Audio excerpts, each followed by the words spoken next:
টাকা আর ক্ষমতার লোভে মানুষ কতটা অন্ধ হতে পারে, আর ভাগ্যের নির্মম পরিহাসে কিভাবে একজন সাধারণ মানুষ অসাধারণ এক রহস্যের জালে জড়িয়ে পড়ে, সেটি নিয়েই আবর্তিত হয়েছে নাটকের গল্প।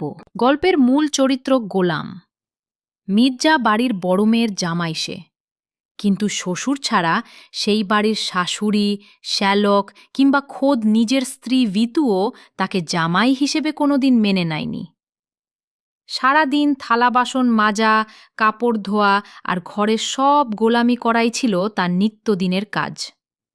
সবার চোখে সে ছিল কেবলই একজন অবহেলিত 2 টাকার চাকর। কিন্তু এই সাধারণ গোলামের আড়ালেই লুকিয়েছিল এক অবিশ্বাস্য রহস্য। দুবাইয়ের বিখ্যাত কার্মা গ্রুপ অফ কোম্পানিজের 10,000 কোটি টাকার মালিক শেহজাদ চৌধুরী হঠাৎ করেই নিখোঁজ হয়ে যায়। আর অদ্ভুতভাবে সেই প্রভাবশালী শেহজাদ চৌধুরীর চেহারার সাথে হুবহু মিল রয়েছে এই সাধারণ গোলামের। কার্মা গ্রুপের লোকজন যখন গোলামকে আসল শেহজাদ মনে করে তার পিছু নেয়, তখন থেকেই গল্পের মোড় ঘুরতে শুরু করে।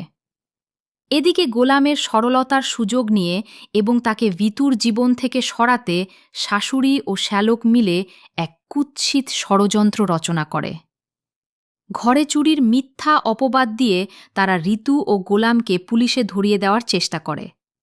কিন্তু ষড়যন্ত্রকারীদের সব পরিকল্পনা ভেস্তে যায় যখন পুলিশ এসে জানতে পারে এই সাধারণ কাজের ছেলের পেছনে ঘুরে বেড়াচ্ছে আন্তর্জাতিক মাফিয়া ও দেশের বড় বড় প্রভাবশালী মহল। নাটকটির শেষ দৃশ্য দর্শককে এক চরম গোলক ধাঁধায় ফেলে দেয়, যখন একটি ছোট শিশু গুলামকে বাবা বলে জড়িয়ে ধরে।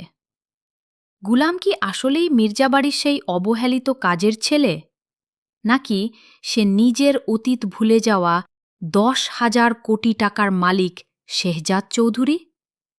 নাকি এই চেহারার মিলের আড়ালে লুকিয়ে আছে অন্য কোনো অন্ধকার অতীত? সেই রহস্যের উত্তর মিলবে কাহিনীর পরবর্তী ধাপে।